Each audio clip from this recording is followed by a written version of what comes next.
पूर्णमदः पूर्णमिदं पूर्णात् पूर्णमुदच्यते पूर्णस्य पूर्णमादाय पूर्णमेवावशिष्यते। ॐ शान्तिः शान्तिः शान्तिः।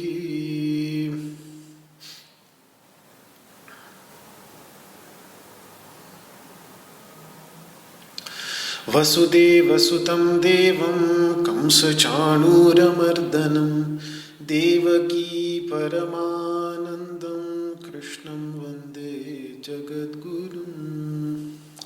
सर्वोपनिषदो गावो दोग्धा गोपालनन्दनः पार्थो वत्सः सुधीर्भोक्ता दुग्धं गीतामृतं महत्।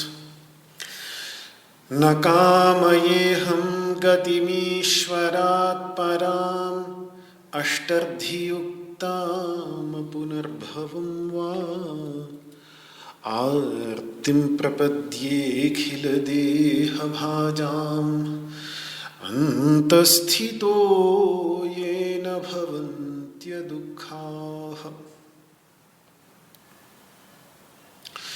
विश्वं दर्पणदृश्यमाननगरी तुल्यं निजान्तर्गतम्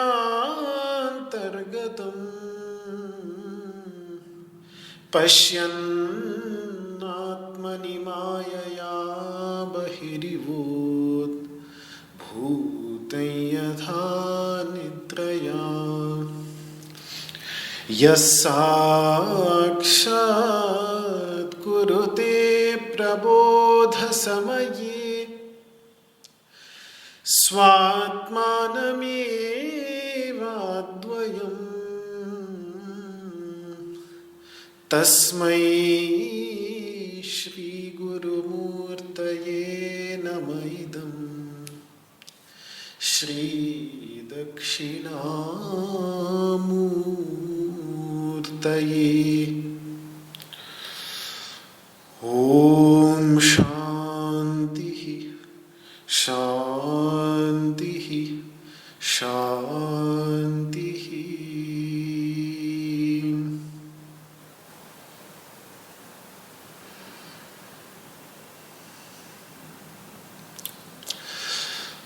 ओम नमो भगवते वासुदेवाय।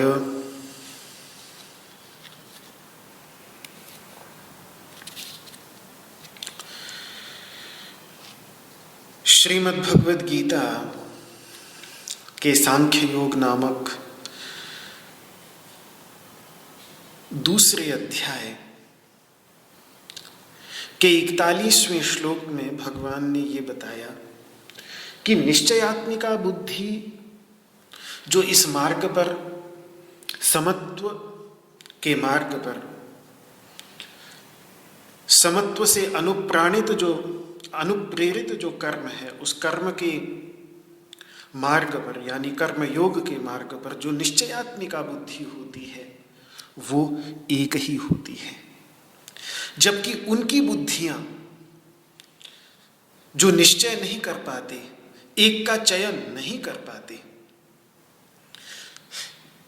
उनकी बुद्धियों की बहुत सारी शाखाएं होती हैं और इसके परिणाम स्वरूप उनकी वे बुद्धियां अनंत प्रकार की होती हैं। ये हमने कल श्लोक का 41वें श्लोक का विचार करते हुए समझा।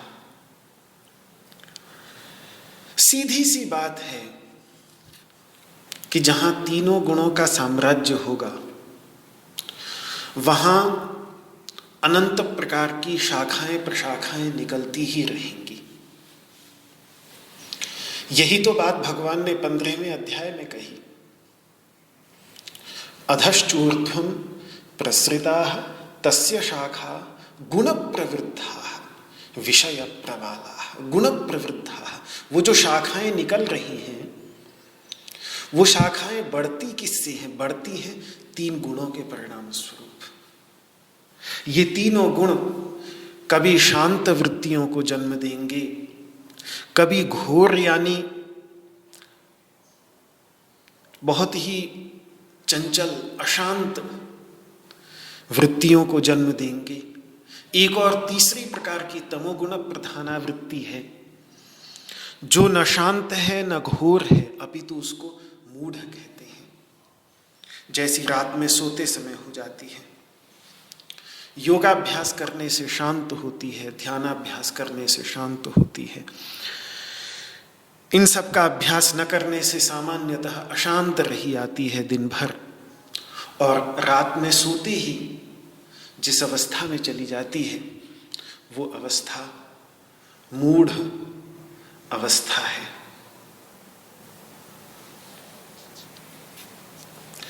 तो इस भेद से अनंत प्रकार की मनोवृत्तियां लगातार जन्म लेती रहती हैं, और इसीलिए भगवान ने वहाँ पर ये कहा कि ये संसार वृक्ष की जो शाखाएं हैं जिनको बढ़ाने वाले हैं ये 3 गुण, वो अनंत शाखाएं प्रशाखाएं निकलती चली जाती हैं, जिनमें फिर व्यक्ति भ्रांत होता चला जाता है, खोता चला जाता है। अनेक चित्त विभ्रांता, जो 16वें अध्याय में भगवान ने बात की, जिसकी चर्चा मैंने कल की।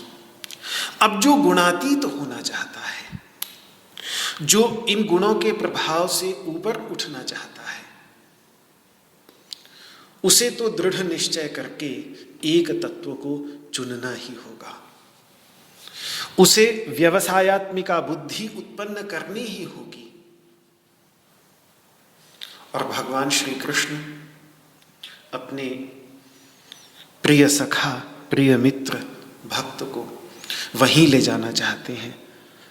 थोड़ी ही देर में 45वें श्लोक में ही कहेंगे कि निस्त्रयी गुण्यो भव अर्जुन। तीनों गुणों से अतीत होना है तुम्हें तो अर्जुन। तो निस्त्रयी गुण्य भाव को प्राप्त करने के लिए व्यवसायात्मिका बुद्धि का संधान ही एकमात्र मार्ग है। इसीलिए भगवान ने 41वें श्लोक में व्यवसायात्मिका बुद्धि की चर्चा की। अब जिनके अंतर्गत ऐसी व्यवसायात्मिका बुद्धि नहीं होती, जो अव्यवसायी हैं, उनका निरूपण भगवान आगे के 3 श्लोकों के अंतर्गत 42वां, 43वां और 44वां, इन 3 श्लोकों के अंतर्गत विशेष करके इसके 3 श्लोकों का भाव समझना है तो 2 शब्दों की ओर, बल्कि मैं कहूंगा 3 शब्दों की ओर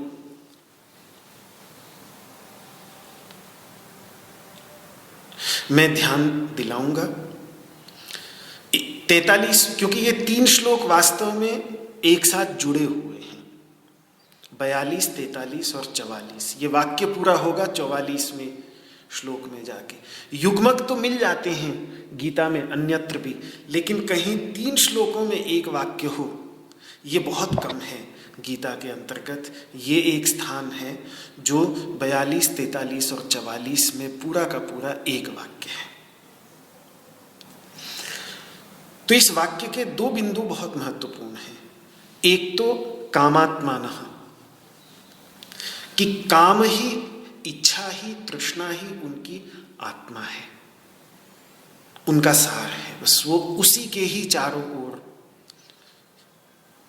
कामनाओं के ही चारों ओर घूमते रहते हैं। ऐसे व्यक्तियों की चर्चा इन 3 श्लोकों के अंतर्गत है।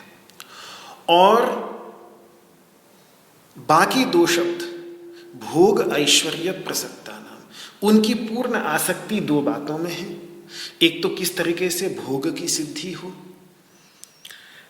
इंद्रियों को क्या प्रिय लगता है वो मिलता रहे, और चूंकि इसके लिए ऐश्वर्य, दूसरों पर शासन करना, जितना अधिक दूसरों पर हम शासन कर पाएंगे उतना अधिक हम अपने चारों ओर भोग के साधनों को इकट्ठा कर सकेंगे।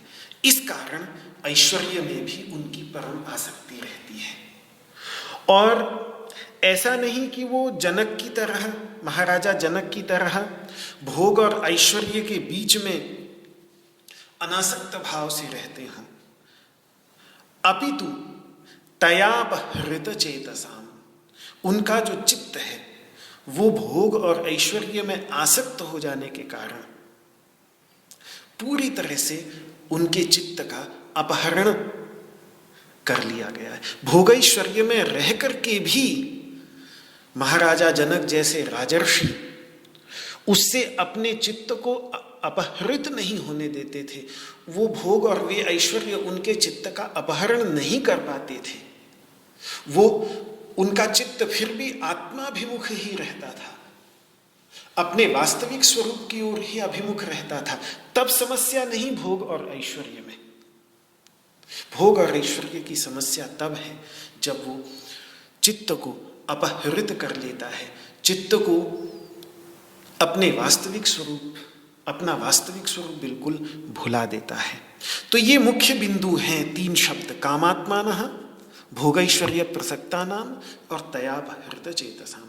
इन 3 श्लोकों में इस प्रकार के व्यक्ति की बात हो रही है। ये वो व्यक्ति है जो कामात्मा होने के कारण, भोग और ऐश्वर्य में आसक्त चित्त वाला होने के कारण, व्यवसायात्मिका जो एक बुद्धि है, निश्चयात्मिका जो एक बुद्धि है, जो अपने वास्तविक स्वरूप की ओर ले जाती है, उस निश्चयात्मिका बुद्धि का संधान न कर पाने के कारण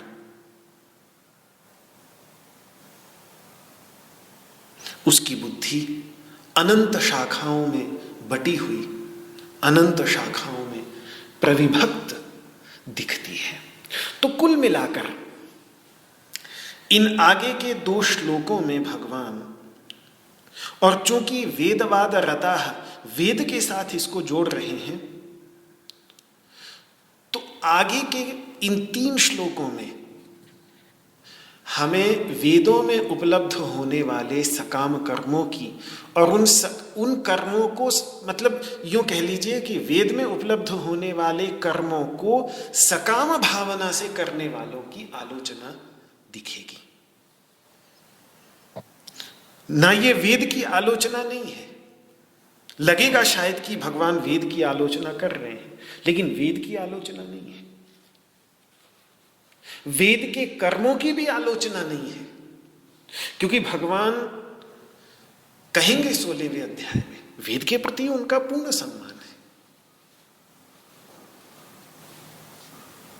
वो तो अर्जुन को कह रहे हैं कि भाई तुम्हें समझ में कर्तव्य और अकर्तव्य समझ में ना आए तो वेद शास्त्र का विचार करो। तस्मात् शास्त्रम प्रमाणम ते कार्याकार्य व्यवस्थित हो। कर्तव्य और अकर्तव्य की व्यवस्था करनी हो तो वेद शास्त्र का आधार मान लो। तो भगवान मान रहे हैं पूरी तरह से वेद शास्त्रों का आधार। वैदिक कर्म से भी उनको समस्या नहीं है, वैदिक कर्मकांड से भी उनको समस्या नहीं है। वो आगे कहेंगे 18वें अध्याय में, यज्ञो दानम तपश्चैव पावनानि मनीषिणाम। यज्ञ दान तप, इन तीनों को यदि फल के प्रति आसक्ति से रहित होकर और कर्तृत्व की भावना से रहित होकर, कर्तापने की भावना से रहित होकर करने का प्रयास किया जाए तो ये बड़े बड़े मनीषियों को पवित्र करने वाले हो जाते हैं। तो ना उनको वेद से समस्या है, ना उनको वैदिक कर्मकांड से समस्या है, उनको समस्या है उनसे जो इन कर्मकांडों को सकाम भावना से कर रहे हैं, और उनसे भी कोई समस्या नहीं। यहां बात प्रसंग है निष्काम कर्म की प्रशंसा का। अब अर्जुन को निष्काम कर्म की ओर आकर्षित करना है तो थोड़ा सा तो सकाम कर्मों की आलोचना करनी पड़ेगी, तभी तो सकाम कर्मों के प्रति जो उसकी मन में आसक्ति है, लालसा है, वो कम होगी और निष्काम कर्मों की ओर उसका ध्यान आकर्षित होगा। एक बात सदैव ध्यान रखिएगा कि आलोचना के दो प्रकार होते हैं, एक द्वेष मूलक आलोचना होती है और एक संदेश मूलक आलोचना होती है। एक के मूल में द्वेष होता है और एक के मूल में कुछ संदेश देने की भावना रहती है। मूल चूंकि जमीन के नीचे छिपा रहता है, इसलिए कई बार उसको समझ पाना थोड़ा कठिन होता है कि इस आलोचना के मूल में क्या है। लेकिन कृष्ण जैसे सभी ऐषणाओं से, सभी तृष्णाओं से रहित परम वीतराग योगेश्वर, जिनके स्मरण मात्र से भक्तों के अंतर्गत प्राणी मात्र के प्रति द्वेष समाप्त हो जाता है, उनमें किसी के प्रति द्वेष हो, इसकी तो संभावना हो नहीं सकती। तो द्वेष मूलक आलोचना तो उनकी होगी क्यों? तो निश्चित ही उनकी आलोचना यदि है तो वो संदेश मूलक है, वो कुछ संदेश देना चाहते हैं, इसके माध्यम से हमें कुछ बताना चाहते हैं, इसके माध्यम से अर्जुन को कुछ बताना चाहते हैं, अर्जुन के ध्यान को तत्व की ओर, उसी एक तत्व की अंतर्भूत जो एक तत्व है जिसमें वो सकाम कर्मों के अंतर्गत यदि उसका मन खोया रहेगा तो वो अपने मन की कामनाओं की तृप्ति में ही लगा रहेगा। वैदिक मार्ग पर आकर भी, वैदिक धर्म के मार्ग को अपनाकर भी, जो वैदिक धर्म का मार्ग जिसका परम उद्देश्य है अपने अंतर्गत विद्यमान उस शुद्ध चैतन्य स्वरूप का अनुभव कराना, साक्षात्कार कराना, उसकी अनुभूति कराना, उस मार्ग पर आकर भी यदि वो छोटी मोटी चीजों में ही लगा रहे, इधर उधर की चीजों में, तो कितने दुख की बात होगी। तो ऐसा ना हो, इसीलिए भगवान आलोचना कर रहे हैं। वैसे भी मीमांसकों का एक सिद्धांत है, शबर महर्षि ने शाबर भाष्य में, मीमांसा दर्शन का जो शाबर भाष्य है उसमें एक बात कही है। ये वेदों की व्याख्या करने वालों का एक बड़ा मूलभूत सिद्धांत है कि नहीं निंदा निंद्यम निंदितुम प्रयुज्यते। वेदों में कई बार निंदा दिखती है, जैसे यहाँ भगवान श्री कृष्ण आलोचना कर रहे हैं। आलोचना जरा मैं बोल रहा हूं क्योंकि थोड़ा मधुर शब्द है, उसी को थोड़ा और कठोर शब्द में कह दीजिए तो निंदा हो गई।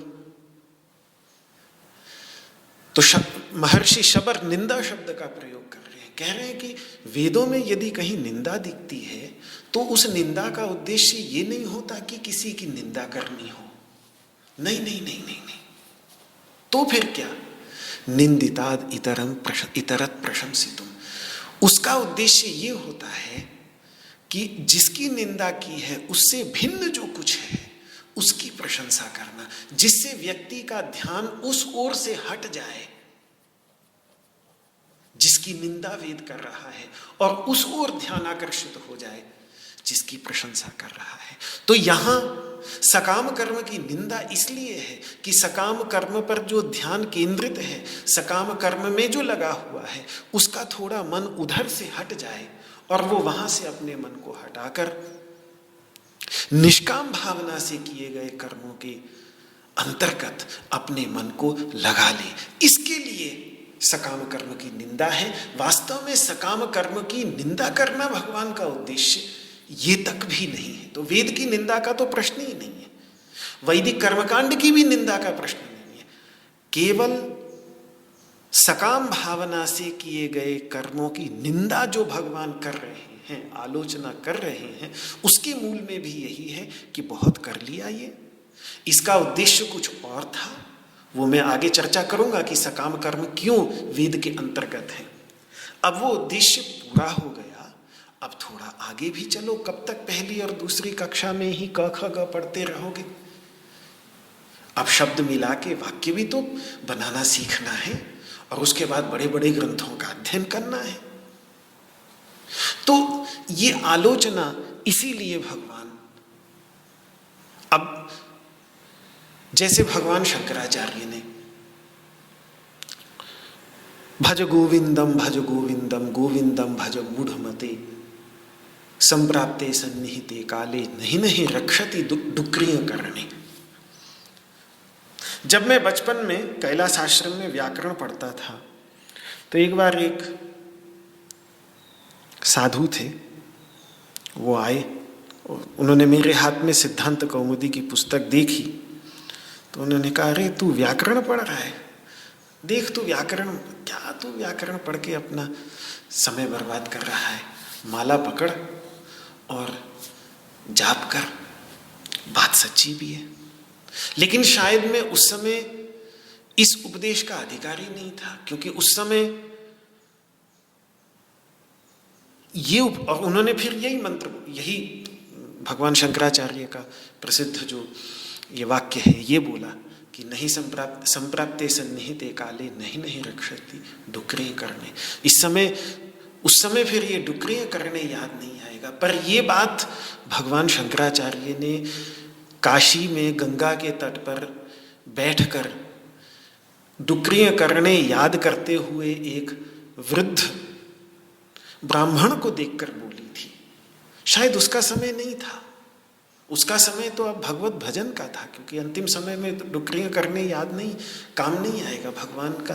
तो उनका उद्देश्य डुक्रियां करने की निंदा करना नहीं था। डुक्रियां करने तो बहुत काम का है, व्याकरण का अध्ययन तो बहुत काम का है। आज अगर ये श्रीमद् भगवद गीता पर कुछ बोल पा रहा हूं तो इसके मूल में वही संस्कृत व्याकरण का, भगवान पाणिनि का, महर्षि पाणिनि का जो व्याकरण है उसका अध्ययन ही है कि जब जिससे संस्कृत के शब्दों को कुछ गहराई के साथ समझ पाने की योग्यता। मेरे आचार्य कैलाश आश्रम के दसम पीठाचार्य जी महाराज तो कह देते थे, जिन्होंने सब सिखाया पढ़ाया, वो कहते थे कि बच्चा पाणिनि अष्टाध्यायी कंठस्थ कर लेगा तो गले में सरस्वती घुटने तोड़ के बैठ जाएगी, लोहे के चने तो चबाने पड़ेंगे एक बार। उनके शब्द होते थे। ये जब सुबह सारी कक्षाएं समाप्त हो जाती थीं तो हम 10-15 विद्यार्थी बाद में उनके कमरे में जाकर, स्वामी उत्तमानंद जी पता नहीं आज हैं कि नहीं, लेकिन अगर होंगे तो उनको जो अवश्य स्मरण होगा कि ऊपर उनके कमरे में बैठकर अन्य कार्यक्रम समाप्त हो जाने के बाद बैठकर अष्टाध्यायी प्रथमावृत्ति पढ़ाते थे महाराज जी। तो कई बार ये बात बोल देते थे कि सरस्वती, ये उन्हीं का एक्सप्रेशन था, उन्हीं का मुहावरा था कि सरस्वती घुटने तोड़ के बैठ जाएगी, मतलब घुटने तोड़ के बैठ जाएगी मतलब कभी दोबारा निकल ही नहीं सकेगी, फिर वहीं रही आएगी जीवन भर के अंतर्गत। तो डुक्रिय करने का एक अपना महत्व है, लेकिन भगवान शंकराचार्य स्वयं उस डुक्रिय करने की ही कृति है। नहीं तो अगर वो डुक्रिय करने और व्याकरण उन्होंने स्वयं न पढ़ा होता तो ये गीता, उपनिषद, ब्रह्मसूत्र, इनके ऊपर जो बड़े बड़े भाष्य भगवान शंकराचार्य ने लिखे और भारत के इतिहास को एक नई दिशा, आध्यात्मिक इतिहास को एक बिल्कुल नई दिशा प्रदान की, उनके बाद भारत का इतिहास बिल्कुल बदल जाता है। महानतम प्रभाव पिछले 2000 वर्षों में किसी एक दार्शनिक का पड़ा तो शायद शंकराचार्य से ऊपर, उससे पहले उनसे पहले बुद्ध का पड़ा होगा, और बुद्ध के बाद शंकराचार्य का पड़ा। तो यही व्याकरण का उनका गहरा अध्ययन था तभी। लेकिन स्वयं उसकी निंदा वो इसलिए कर रहे हैं जिससे अब जो उम्र हो गई है उन वृद्ध पंडित की, वो उस अनावश्यक कार्य को जो उनके लिए अनावश्यक है उसको छोड़कर भगवत भजन में अपने मन को लगाएं। तो संतों की आलोचना कभी भी द्वेषमूलक नहीं होती। ऐसा नहीं है कि भगवान शंकराचार्य को कोई संस्कृत के व्याकरण से द्वेष था, नहीं, उनकी आलोचना संदेश मूलक है, एक गहरा संदेश है उसके अंतर्गत कि ध्येय को मत भूलो। कई बार हम लोगों की बुद्धि इतनी छोटी होती है कि हम ध्येय को भूल जाते हैं और साधनों में भटकने लगते हैं। तो उस समय फिर संत आते हैं और वो कुछ साधनों की, जिनमें हमको देखते हैं कि हमारा भटकाव हो गया है, उसकी आलोचना कर देते हैं, उसकी निंदा कर देते हैं। हमें लगता है कि अरे उन्होंने इसकी निंदा कर दी। बुद्ध ने पशु हिंसा, वेद की निंदा कर दी, तो लगता है कि बौद्धों ने बाद में की वो ठीक, बुद्ध तो ब्रह्मनिधि बोलते थे, लेकिन साथ में उन्होंने निंदा भी की, तो उनके मूल में भी यही था कि ध्यान पर अग्रसर हो व्यक्ति, ध्यान के मार्ग पर, ध्यान के पथ पर अग्रसर तभी हो पाएगा, ज्ञान के पथ पर तभी अग्रसर हो पाएगा जब इन सब को छोड़ेगा।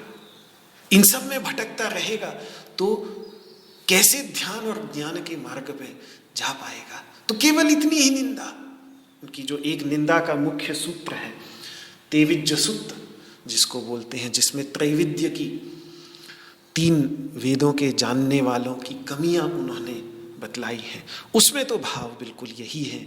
और वही भाव त्रैविध्य शब्द को लेकर, बिल्कुल जो शब्द उन्होंने पकड़ के जिस शब्द की निंदा की है उसी शब्द को लेकर भगवान श्री कृष्ण भी 9वें अध्याय के अंतर्गत त्रैविद्या माम सोमपाह पूत पापा 20वें और 21वें श्लोक के अंतर्गत वैसी ही निंदा आलोचना करते हुए दिखते हैं।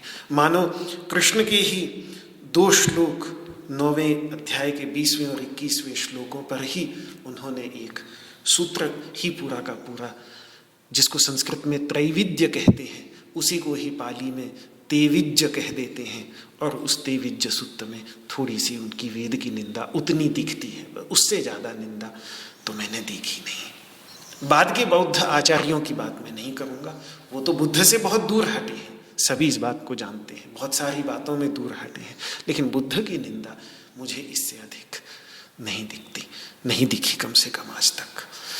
बाकी प्रशंसा बहुत की है उन्होंने, बहुत मुक्त कंठ से वेदों की प्रशंसा की है। और जैसी आलोचना यहाँ भगवान के शब्दों में दिख रही है, जैसी आलोचना बुद्ध के शब्दों में दिखती है, वैसी आलोचना तो उपनिषदों में भी दिखती है।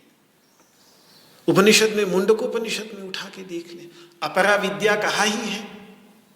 दूसरा बहुत कितना प्लवाह्येते अदृढ़ा यज्ञ रूपा, ये यज्ञ रूपी जो नौकाएं हैं ये मजबूत नहीं है, बड़ी कमजोर हैं। एतच्छ्रेयो ये अभिनंदन्ति मूढ़ा, इसी को परम श्रेय मानकर जो इनका अभिनंदन करते हैं वो मूढ़ है। जरा मृत्युम ते पुनरेवापियन्ति, वो जन्म मृत्यु, जरा यानी वृद्धावस्था और मृत्यु यानी मौत, उसी में ही गिरते पड़ते रहते हैं। अविद्यायाम अंतरे वर्तमाना, अविद्या के अंतर्गत पड़े रहते हैं। स्वयं धीरा पंडितम मन्यमाना, लेकिन अपने को बड़ा भारी पंडित समझते हैं। जंघन्यमाना पर्यन्ति मूढ़ा, और भटकते रहते हैं पूरे जीवन भर।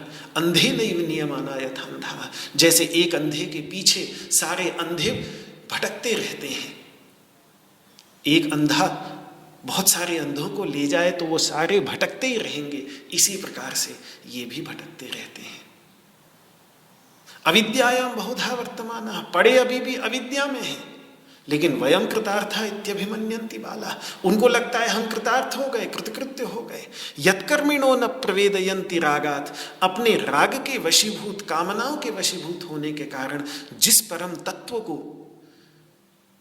कर्मकांडी सकाम कर्मी नहीं समझ पाते, उससे रहित होकर जिन लोगों को वो प्राप्त कर भी लेते हैं उनसे भी वो च्युत हो जाते हैं। अच्युत तत्व की प्राप्ति उन्हें कभी नहीं होती।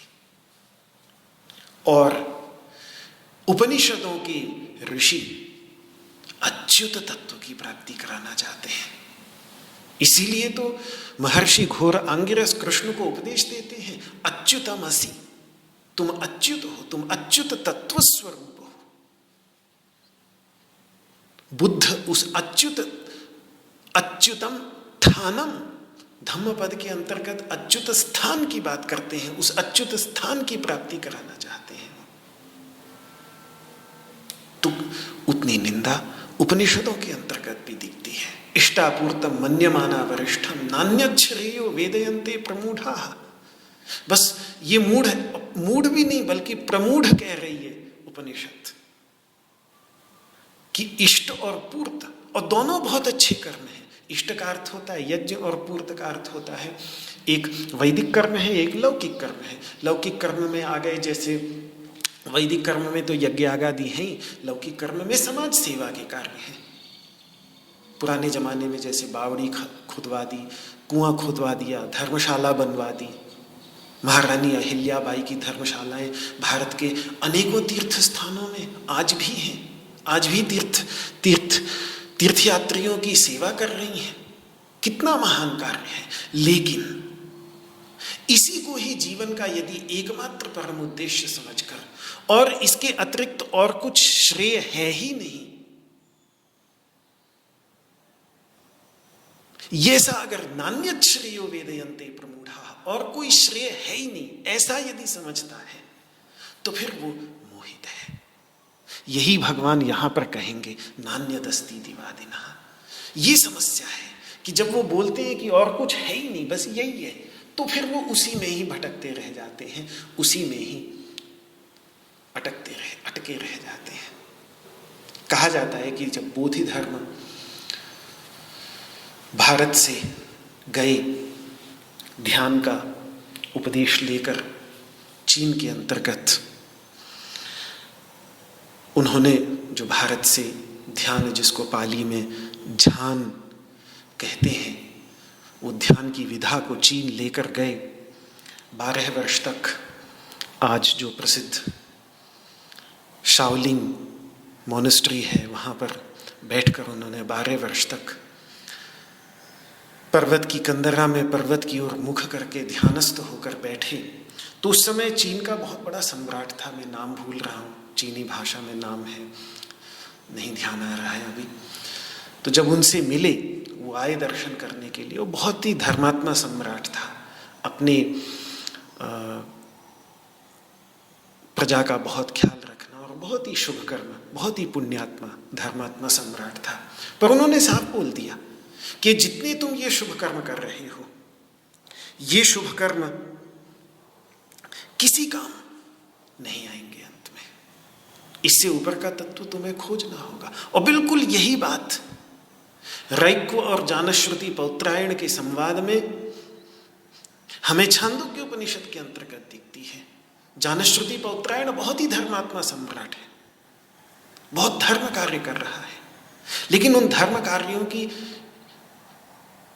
आवश्यकता यही है कि वो व्यक्ति को इस योग्य बना दे कि वो ज्ञान को प्राप्त कर सके। लेकिन फिर यदि वो उन शुभ कर्मों में ही घूमता रहता है गोल गोल और उस ज्ञान को प्राप्त करने का प्रयास नहीं करता, तो फिर वो धर्म कार्य जो है वो रुकावट बन जाते हैं। उस समय फिर उन शुभ कृत्यों की भी निंदा करनी पड़ती है। अब चूंकि उपनिषद उस ज्ञान की ओर ले जाना चाहती है, चूंकि बोधि धर्म जब भारत से गए तो उनका वो वहां उसको उस ज्ञान की ओर, उस ध्यान की ओर ले जाना चाहते थे, इसलिए 5वीं या 6ठी शताब्दी में, यानी आज से कोई 1400-1500 वर्ष पूर्व जब वो वहां गए तो उनका उद्देश्य यही था, इसलिए उन्होंने ऐसा बोला। ये नहीं कि वो उद्देश्य उनका ये हो कि वो उनके उस शुभ कार्य की निंदा करें। नहीं, वो तो शुभ कार्य है। जानश्रुति पौत्रायण परम धर्मात्मा सम्राट थे। लियांग राजवंश के जो सम्राट थे वो परम धर्मात्मा सम्राट थे, लेकिन उनको इस ज्ञान की ओर, इस ध्यान की ओर, उनके ध्यान को आकर्षित करना था, इसलिए जो वो कर रहे थे उसकी थोड़ी सी आलोचना, थोड़ी सी निंदा बहुत आवश्यक हो गई। और उसके परिणाम स्वरूप ध्यान की एक अद्भुत परंपरा वहाँ चली, जो वहाँ छान और अब पूरे विश्व में जापान में पहुँची, ज़ेन कहलाई, और फिर पूरे विश्व में आज ज़ेन के रूप में प्रसिद्ध है। ध्यान शब्द का ही जापानी रूपांतरण है। तो खैर, यहाँ इस ओर वापस लाते हुए अपने विचार को कि उपनिषदों के अंतर्गत जब ये बात है तो निंदा जो दी जाती देखने में आती है उसका तात्पर्य द्वेष नहीं है, अपितु संदेश मात्र ही है। और ऐसी निंदा केवल उपनिषदों के अंतर्गत हो नहीं, बल्कि स्वयं वेदों के जो कर्मकांड परक मुख्य ग्रंथ हैं, तैत्तिरीय ब्राह्मण, देखिए ब्राह्मण ग्रंथ जो होते हैं, क्योंकि वेद के 4 भाग प्रसिद्ध हैं, संहिता, ब्राह्मण, आरण्यक और उपनिषद। संहिता भाग को मूल रूप से सबसे प्राचीन भाग माना जाता है। उसके बाद ब्राह्मण भाग है। ब्राह्मण भागों में मुख्यतः कर्मकांड दिखता है। आरण्यक भाग में मुख्यतः उपासना यानी ध्यान की विधाएं दिखती हैं। और उपनिषदों के अंतर्गत मुख्य रूप से ज्ञान कांड दिखता है। ब्राह्मण ग्रंथ कर्मकांड के हैं, आरण्यक ग्रंथ उपासना कांड के हैं, और उपनिषद ग्रंथ जो है वो ज्ञान कांड के हैं। तो ज्ञान कांड के ही उपनिषद ग्रंथों में ऐसी आलोचना हो ऐसा नहीं, अपितु स्वयं ब्राह्मण ग्रंथों तक में भी। और कितनी कड़ी आलोचना, तैत्तिरीय ब्राह्मण कोई उठा के देखे कृष्ण यजुर्वेद का, तो अंत में, क्योंकि वेदांत हमेशा अंत में होता है, तो ब्राह्मण ग्रंथ के अंत में 3रे अध्याय में जाकर, 3 ही अध्याय हैं, 3रे अध्याय में जाकर कैसी यज्ञ की आलोचना वहां दिख रही है। अग्निमुग्धो, आग ने, ये यज्ञ कुंड में जलती हुई आग ने इनको मोहित कर दिया है। धूमतांतः, धुएं को फूंक फूंक के परेशान हो गए हैं, आंखों में इनका धुआं चला गया है, और उसके परिणाम स्वरूप इनकी बुद्धि तक भी धूमिल हो गई है। और उसके परिणाम स्वरूप स्वम लोकम न प्रति प्रजानाति, स्वर्ग लोक की बात कर रहे हैं लेकिन स्वलोक को जानते ही नहीं। जो ये लोक आनंद का अनंत सागर स्वरूप, अपना वास्तविक स्वरूप यहां अपने अंदर बैठा हुआ है, उसे जानते ही नहीं। आत्मानम वेद, अरे जानो अपने आप को, यही का वाक्य है आत्मानम वेद। जो लोग अभी मैं पीछे, मैं नाम नहीं लूंगा, बहुत बड़े विद्वान हैं और मैं सम्मान भी उनका बहुत करता हूं, पर मुझे कभी कभी इन विद्वानों को सुनते हुए एक चीज का बड़ा आश्चर्य होता है कि पश्चिम के विचारकों की, प्राचीन विचारकों की बड़ी बड़ी बातें करेंगे और उन्हीं को उद्धृत करेंगे, और वही विचार जो मूल रूप से हमारे ग्रंथों में प्राचीन काल में, इस भारत की भूमि से निकले हुए ग्रंथों में जो मूल रूप से जो विचार पड़ा हुआ है, उस ओर उनका ध्यान कभी जाता ही नहीं। नो दाई सेल्फ कहते हैं वहां यूनान में, जो डेल्फी था वहां पे लिखा हुआ था ऊपर दरवाजे के ऊपर, अपने आप को जानो। तो उस पर चर्चा चल रही थी, तो मुझे बड़ा आश्चर्य हुआ। मैंने कहा देखो इतने बड़े विद्वान हैं, लेकिन जब वेदों में इतना साफ कहा है, चर्चा सांख्य की चल रही है, चर्चा योग की चल रही है, उदाहरण वहां का ले रहे हैं कि अपने आप को जानो। अरे जब वेदों के अंतर्गत इतना साफ, तैत्तिरीय ब्राह्मण के अंतर्गत इतना स्पष्ट वाक्य है, आत्मानम वेद, अपने आप को जानो, भैया अपने से भिन्न को क्यों जान रहे हो? अयम अहम अस्मीति, ये मेरा वास्तविक स्वरूप है। स स्वम लोकम प्रति प्रजानाति, वही स्वलोक को जान पाता है। तो ये वाक्य कितना स्पष्ट है, अपने वास्तविक स्वरूप को जाना। तो अपने व्यक्ति अपने वास्तविक स्वरूप की खोज करे। इसके लिए ब्राह्मण ग्रंथों तक में, जिनमें यज्ञ कर्मकांड भरे पड़े हैं, जिनमें कर्मकांड ही है, उनके अंतर्गत भी इस प्रकार की आलोचना कि अग्निमुग्धो धूमतांतः, आग ने इनको यज्ञ कुंड में जलती हुई आग ने इनको मुग्ध कर दिया है, इनको मोहित कर दिया है। धुएं ने इनको परेशान कर रखा है। धूमतांतः, धुएं से ये परेशान है और उस परेशानी में पड़कर ये स्वलोक को जानते ही नहीं, स्वर्गलोक के पीछे पड़े हैं, स्वलोक को नहीं जानते। तो ये आलोचना वहां तक भी, पर इस आलोचना का उद्देश्य केवल यही है कि साधक को अध्यात्म के मार्ग पर अग्रसर करके ज्ञान की ओर अग्रसर करना। भगवान श्री कृष्ण भी यदि यहाँ आलोचना कर रहे हैं तो उस आलोचना का भी उद्देश्य यही है कि निष्काम कर्म के मार्ग पर अग्रसर करें, सकाम कर्म की ओर से हटाकर निष्काम कर्म के मार्ग पर अग्रसर करें।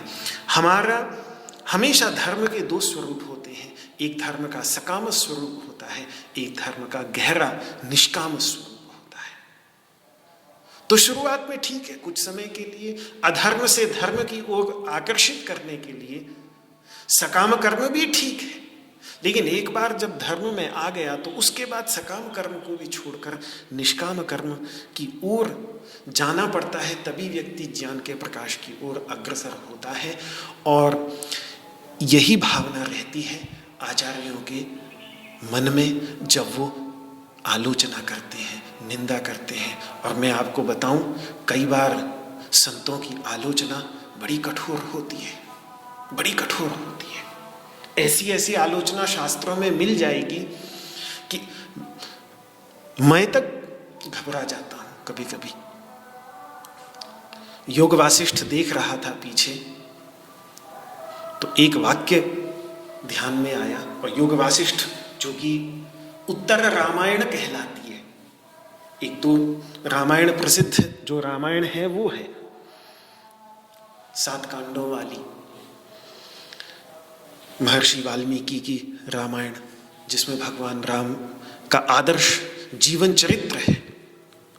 लेकिन फिर उत्तर रामायण है जिसको योग वासिष्ठ कहते हैं, जो ज्ञान का चरम कोटि का ऐसा अद्भुत ग्रंथ है कि ऋषिकेश के वीतराग महर्षि प्राचीन काल में और किसी ग्रंथ में न पढ़ के केवल इसी का ही श्रवण करते थे। इतना इस इलाके में यहाँ से लेकर और आगे उत्तरकाशी गंगोत्री तक बड़ी प्रसिद्धि थी योग वासिष्ठ की। तो उस योग वासिष्ठ में देखिए जरा कठोर आलोचना कैसी है कि कालम यज्ञ तपोदान तीर्थ देवार्चन भ्रमई चिरम आधिशतोपेता क्षपयंती मृगा एव। बहुत ही कठोर आलोचना है यज्ञ की, तप की, दान की, तीर्थ की, यहां तक कि देवार्चन, देव जो हम मंदिर में पूजा करते हैं उस तक की। उनके लिए क्या शब्द प्रयोग कर रहे हैं आचार्य, भ्रमई ही, कि ये सारे के सारे भ्रम हैं। और इन भ्रमों में पढ़कर कालम चिरम आधिशतोपेता, मानसिक सैकड़ों प्रकार की आधि मतलब मानसिक व्याधियों में पड़े रहते हैं और अपने समय को जानवरों के समान बर्बाद करते रहते हैं। इतनी कठोर आलोचना, इतनी कठोर आलोचना। लेकिन क्यों इनकी आलोचना, इतनी कठोर आलोचना? केवल इसीलिए कि अगर व्यक्ति इसी में ही सकाम भावना के साथ घूमता रहे तो फिर यही होगा, फिर वो ज्ञान की ओर कैसे अग्रसर होगा। तो जब ज्ञान की ओर अग्रसर करने की बात आती है तो हमारे शास्त्रों में बहुत कठोर आलोचना, आश्चर्यचकित कर देने वाली कठोर आलोचना दिखती है। तो भगवान श्री कृष्ण की भी आलोचना जो यहाँ है वो इसी प्रकार की है। वो यज्ञ दान तप को छोड़ने की बात नहीं करते, लेकिन उन्हें एक ऊंची समझ और एक ऊंचे उद्देश्य के साथ करने की सलाह देते हैं। क्यों? क्योंकि इनको छोड़ना समस्या का समाधान नहीं है। शुभ कर्म छोड़ देंगे तो मनुष्य का सहज स्वभाव अधोमुखी तमोगुण प्रधान होने के कारण फिर अशुभ कर्म होंगे। आश्रम में रहते हुए मैंने कितने बार ये देखा है कि यदि आश्रम की जो एक जीवन प्रणाली है, एक जीवन पद्धति है, उसमें यदि व्यक्ति को न लगाया जाए और वो न लगाए अपने आप को, तो फिर सहज यही होगा कि फिर वो उतने समय में और या तो इधर उधर की गपशप या फिर एक दूसरे की निंदा स्तुति करता रहेगा, और एक समय ऐसा आएगा कि वो परेशान होके और आश्रम से भाग खड़ा होगा। ये कितने बार ये देखा है।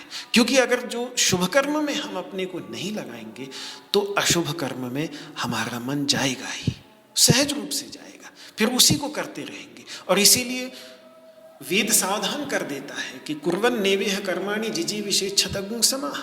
यदि 100 वर्ष जीना चाहते हो तो शुभ कर्म करते हुए जीने की इच्छा करो। क्यों? क्योंकि इसके सिवा अशुभ कर्मों के लेप से अपने आप को बचाए रखने का और कोई साधन नहीं है। शुभ विचारों में लगाना पड़ेगा अपने मन को, नहीं तो अशुभ विचार अपने आप आएंगे, रोके न रुकेंगे। मुख से शुभ वाणी निकालनी पड़ेगी, नहीं तो अशुभ वाणी निकलेगी, रोके न रुकेगी। शुभ कर्म में लगाना पड़ेगा अपने आप को, अन्यथा अशुभ कर्म किए बिना रह न पाएंगे। तो शुभ कर्म बहुत आवश्यक है। यज्ञ, दान, तप, तीर्थाटन, देवार्चन, ये सब बहुत आवश्यक है। क्योंकि मेरे गुरुजन कहते थे कि देखो ये मन जो है ये उस जिन्न की तरह है, जिसको कुछ काम न दो तो वो खाने के लिए दौड़ेगा।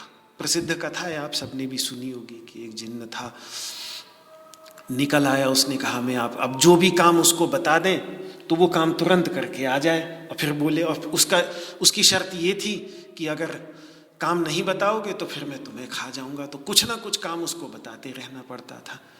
अब इसका तो जीना हराम हो गया जिसको ऐसा जिन्न मिला। शुरू में तो अच्छा लगा क्योंकि जो काम थे वो सब तुरंत करके आ जाए वो। अब परेशान हो गया कि अब ये मैं कोई भी काम बताऊं तो इसको ये करके आ जाए तो फिर क्या। तो अंत में उसकी पत्नी समझदार थी, उसने कहा कि एक बांस गाड़ दो और इसको बोल दो कि बस इसी में ऊपर नीचे होता रहे। तो वो काम ऐसा था कि वो काम कभी खत्म होना ही नहीं था। अब वो ऊपर चला जाए बांस में तो नीचे आना है, और नीचे आना है तो ऊपर चला जाए, बस ऊपर नीचे होता रहता था उस बांस में। तो ये तो काम ऐसा है कभी खत्म ही नहीं होगा। तब जाकर के उस जिन्न से शांति मिली और उस जिन्न का जो मालिक था उसको जाकर विश्राम करने का सौभाग्य मिला। तो कभी कभी ये मन जो है ये हमारा उसी जिन्न की तरह है। जब तक हम इसको इस प्रकार के शुभ कर्मों में नहीं लगाएंगे तब ये हमको ही खाने के लिए दौड़ेगा और हमें अशुभ कर्म के अंतर्गत लगाएगा। तो शुभ कर्मों में लगाना बहुत अधिक आवश्यक है। लेकिन फिर शुभ कर्मों में आनंद जब आने लगता है तो फिर व्यक्ति फिर अगर उसी में फंस जाए, शुभ कर्म ही करता रहे, उस शुभ कर्मों से भी ऊपर उठकर जो ज्ञान की ओर अग्रसर होना होता है, ज्ञान की खोज करनी पड़ती है, उधर न जाए, तब फिर कभी कभी शुभ कर्मों की भी निंदा गुरुजनों को करनी पड़ती है। बुद्ध को हम प्रसिद्ध ध्यान के महान आचार्य के रूप में समझते हैं, ध्यान के साथ बुद्ध को जोड़ते हैं। लेकिन बुद्ध के कुछ ऐसे वाक्य भी मिल जाएंगे उनके उपदेशों में जिसमें उन्होंने ध्यान तक की भी निंदा कर दी है। क्योंकि जब उन्होंने देखा कि ये ध्यान ही करने में लगे रहते हैं, योग सूत्रों के अंतर्गत भी इस प्रकार के वाक्य हैं, तो आगे जो ज्ञान है, जो साक्षात्कार है, उसमें नहीं जा रहा है व्यक्ति, तो फिर उस निकृष्ट कोटि की साधना, क्योंकि वो तो एक साधना मात्र है, तो जब देखते हैं कि किसी व्यक्ति का, किसी साधक का अटकाव किसी साधन में हो जाता है तो गुरुजन निंदा कर देते हैं, उतनी ही उस निंदा का भाव है और उस निंदा का भाव नहीं।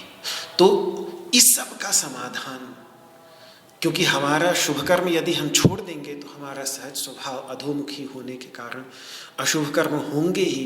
तो इसका समाधान जो है गीता में एक ही है कि अशुभ विचारों से बचना है तो शुभ विचारों में अपने को लगाना होगा, अशुभ शब्दों से बचना है तो शुभ शब्द बोलने पड़ेंगे। इसीलिए स्वाध्याय, इसीलिए गीता पाठ, इसीलिए गीता प्रवचन, गीता श्रवण, ये सब। और अशुभ कर्मों से बचना है तो शुभ कर्मों में अपने को लगाना पड़ेगा, पहली बात। और दूसरी बात, लेकिन फिर ये शुभ विचार, शुभ शब्द और शुभ कर्म मुक्ति के साधन बन सकें, अविद्या से पूर्ण रूप से मुक्त कर सकें, इसके लिए फिर धीरे धीरे इनको निष्काम भावना से भी करना पड़ेगा।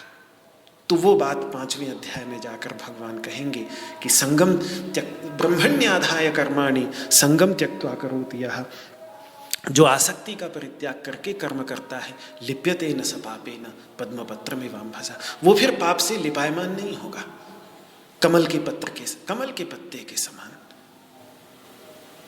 योगिनः कर्म कुर्वन्ति संगम त्यक्त्वा आत्मशुद्धये, योगी संग छोड़ करके आत्मशुद्धि के लिए, अंतःकरण की शुद्धि के लिए कर्म करते हैं। तो ये कर्मयोग का विचार इसीलिए है। एक और कर्मयोग करने से शुभ विचार, शुभ शब्द और शुभ कर्म में हम अपने को लगाए रखते हैं तो अशुभ विचार, अशुभ शब्द और अशुभ कर्मों से बच जाते हैं। और दूसरी ओर उनको निष्काम भावना से करने के कारण वो अंतःकरण की शुद्धि का कारण बन जाते हैं, जिसमें फिर भगवत भक्ति और भगवत ज्ञान सहज रूप से अपने अंदर से ही उद्भूत होने लगता है।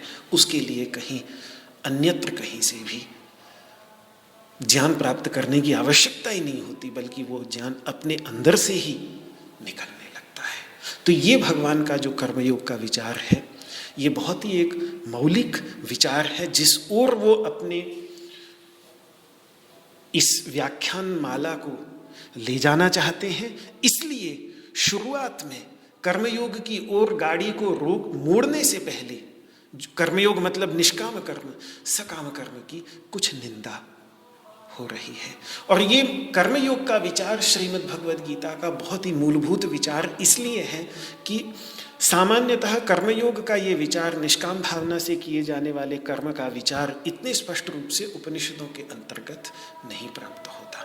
हालांकि मूल रूप से वेद से ही लिया है, वेद में ही है। शुक्ल यजुर्वेद के अंतर्गत 2 प्रकार के यज्ञ करने वालों की चर्चा है, एक को देवयाजी कहा है और एक को आत्मयाजी कहा है। देवयाजी वो है जो अपने से भिन्न देवताओं का यजन करता है। वहाँ व्याख्या भी दी है शुक्ल यजुर्वेद के शतपथ ब्राह्मण में कि देवयाजी कौन है। अथः स देवयाजी, देवयाजी वो है यो वेद जो ये सोचता है कि देवानेवा हमिदम यजे, इससे मैं देवताओं की पूजा कर रहा हूँ, देवांत सपर्यामी, देवताओं की सेवा कर रहा हूँ।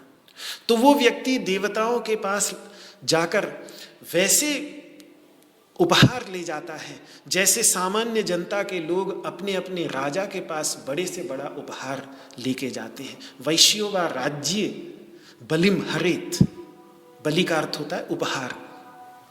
तो जैसे वैश्य मतलब सामान्य जन अपने राजा के लिए उपहार ले जाता है, इस प्रकार से वो मैं इस देवता की सेवा कर रहा हूँ, इस भावना से वो ले जाता है।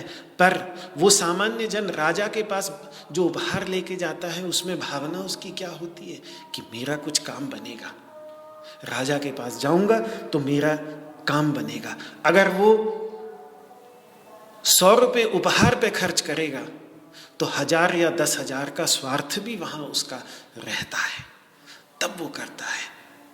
तो सनतावंतम लोकम जयति, वो उन महान अवस्थाओं को नहीं प्राप्त करता, वेद कह रहा है यावंतम इतरः, जिन महान अवस्थाओं को दूसरा वाला प्राप्त करता है। दूसरा वाला कौन है? दूसरा वाला है आत्मयाजी। और आत्मयाजी कौन है? जो अपने लिए यजन कर, आत्म तत्व की प्राप्ति के लिए जो यजन कर रहा है। उसके लिए देखिए वेद क्या कहता है कि आत्मयाजी इति ब्रूयात, वो कौन है? वो है आत्मयाजी यो वेद इदम मय अनेन अंगम संस्क्रियते। जो ये सोचकर यज्ञ करता है कि इससे मेरा अंतःकरण शुद्ध हो रहा है, मेरे अंग सुसंस्कृत हो रहे हैं, मेरे शरीर का संस्करण हो रहा है, मेरा स्थूल शरीर सूक्ष्म शरीर पवित्र होता चला जा रहा है। और इदम में अनेन अंगम उपधीयते, इसके द्वारा मुझे एक नवीन शरीर की प्राप्ति हो रही है। स यथा, तो ऐसा जो अपने अंतःकरण की शुद्धि के लिए जो यज्ञ करता है, स यथा अहिस्त्वचो निर्मुच्येता, जैसे अहि यानी सांप अपनी कैचुली को छोड़कर आगे बढ़ जाता है, इस प्रकार से वो भी अस्मात् मर्त्यात् शरीरात् निर्मुच्यते, इस मर्त्य शरीर से, पापमनः और पाप के जंजाल से वो विनिर्मुक्त हो जाता है। उसको एक नूतन शरीर प्राप्त होता है। वो नूतन शरीर होता है ऋग्वेद के मंत्रों का बना हुआ, यजुर्वेद के मंत्रों का बना हुआ, सामवेद के मंत्रों का बना हुआ, उन आहुतियों का बना हुआ जो उसने उस यज्ञ के अंतर्गत डाली होती हैं। और वो शरीर उसको उन ऊंचाइयों में ले जाता है जिन ऊंचाइयों में दूसरा व्यक्ति स ऋङ्मयो यजुर्मयः साममय आहुतिमयः स्वम लोकम अभिसंभवति, वो फिर स्वलोक को, अपने वास्तविक स्वरूप को वो प्राप्त करता है। तो एक वेद की बहुत प्राचीन एक अपनी भाषा है, अपनी भाषा में वो उस बात को कह रहा है, लेकिन बात यही कह रहा है कि किस प्रकार से यज्ञ दान तप ये कर्म यदि अपने अंतःकरण की शुद्धि के लिए किए जाएं, मतलब बिल्कुल निष्काम, उस भावना से नहीं जिस भावना से एक सामान्य प्रजा का व्यक्ति राजा के पास में जिस भावना से उपहार लेके जाता है, उस भावना से नहीं, बल्कि मेरे अंतःकरण की शुद्धि हो, इस भावना से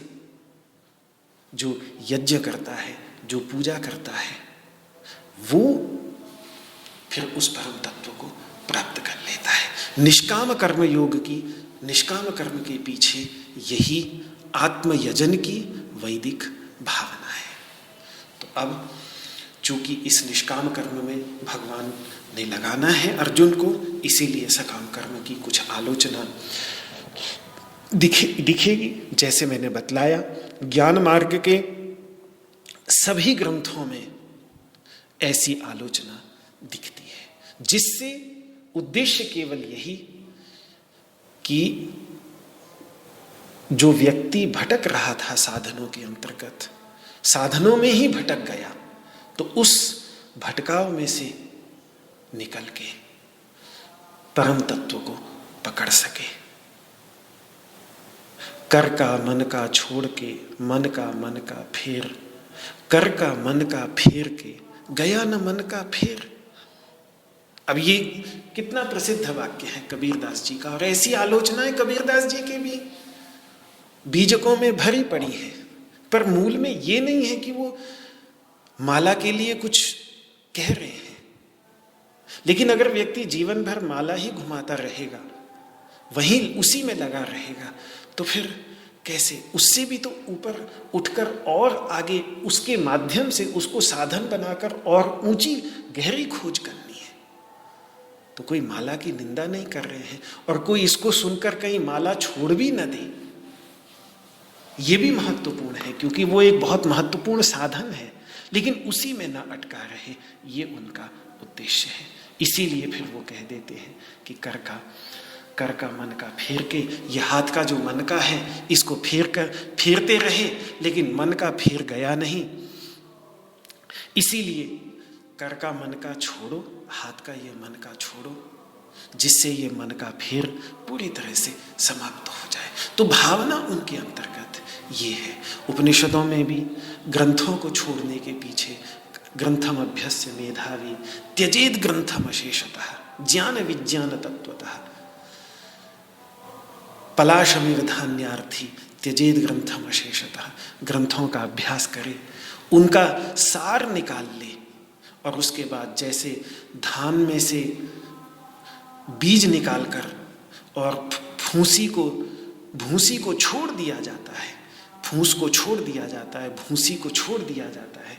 इसी प्रकार से त्यजेद ग्रंथम अशेषतः, ग्रंथों का भी पूर्ण रूप से त्याग कर दे। तभी तो ग्रंथों में ही बड़े बड़े विद्वान ग्रंथों में ही गोल गोल घूमते रहते हैं, उसी में ही जीवन भर बस उसी जीवन में उसी ग्रंथ में गोल गोल घूमते रहेंगे, तो वहाँ भी फिर वही समस्या आ जाती है। इसीलिए फिर वेद उपनिषद ग्रंथों को भी छोड़ने की बात करते हैं। रास्ता भी वहीं से मिलता है, लेकिन उसकी निंदा भी दिखती है।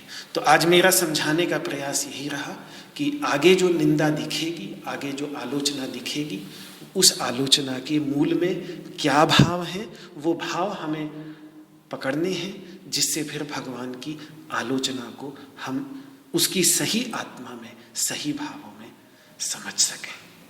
आज इस वाक पुष्पांजलि को भगवान श्री कृष्ण के श्री चरणों में समर्पित करता हूँ।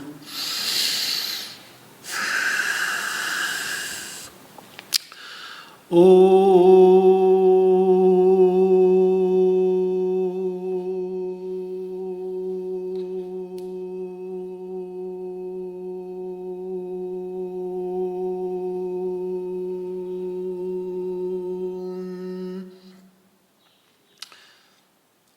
सर्वे भवन्तु सुखिनः, सर्वे सन्तु निरामयाः, सर्वे भद्राणि पश्यन्तु, मा कश्चित् दुःखभाग् भवेत्।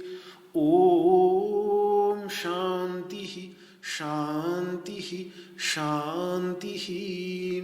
न त्वहं कामये राज्यं, न स्वर्गं न पुनर्भवं, कामये दुःखतप्तानां प्राणिनामार्तिनाशन। श्री कृष्णार्पणमस्तु। आपको मेरा हाथ जोड़ करके प्रणाम। जय श्री कृष्ण, जय श्री कृष्ण, जय श्री कृष्ण जी, जय श्री कृष्ण। सादर नमः।